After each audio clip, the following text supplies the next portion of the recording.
Hey everybody, Tim here with today's episode of Star Trek Voyager, Season 5, Episode 5, Once Upon a Time.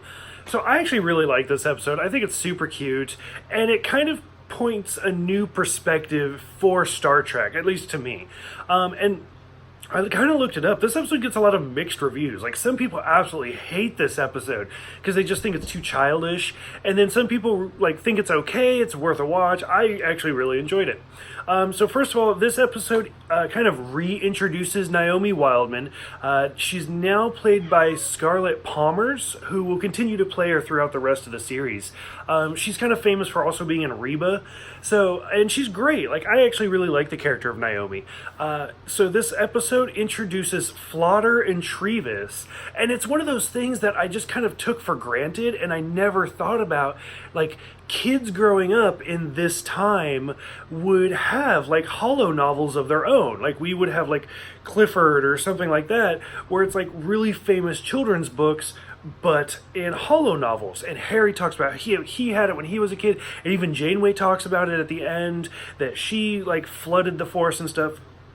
And basically, there's Flaughter, who's like this water spirit, kind of, and he meets Trevis, who's like this tree spirit, and you just go on different adventures with them. And I was like, that's actually kind of cool. And so that's kind of the hidden plot of it, is just Naomi, Flaughter, and Trevis kind of doing their thing. Behind the scenes, Ensign Wildman, who we never really see in this whole series. Like, she's always kind of a background character, and I always thought she got cheated, because this is actually one of her last episodes. The character only appears in one more episode, and I think that's kind of a waste of time. Like, I would have wanted to see her more. We see Naomi more than we see Ensign Wildman, Samantha Wildman.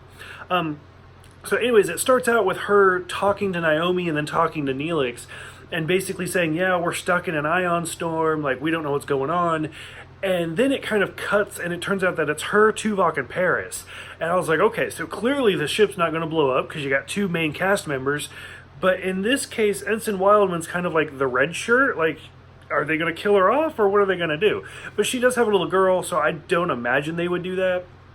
And sure enough, so the ship crashes, and they're having a very, very difficult time saving it. And, of course, by the time we get to the end of the episode, Ensign Wildman's fine. They rescue the Delta Flyer, they rescue Tom, they rescue Tuvok. Everybody lives happily ever after.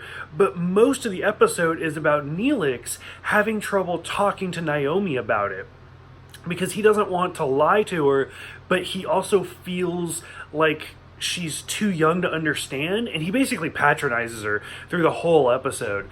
And everybody's like, Neelix, just tell her. And he's like, no, she can't handle that, because he's projecting his own feelings onto her when his sisters died and stuff like that. He even lies to her, and she's like, why don't you talk to your sister? And he's like, oh, well, she's really far away. Just tell her that she died. Like, you have to be honest and explain these things to kids. They can handle it. And at one point, like, Neelix freaks out on Janeway and just screams at her about how Janeway doesn't have the right to tell Naomi. And like, Janeway, we see Janeway lose it a lot and make some of those tough decisions. And when Neelix is just wigging out on her, she actually keeps her composure pretty well. Like, I was actually kind of impressed.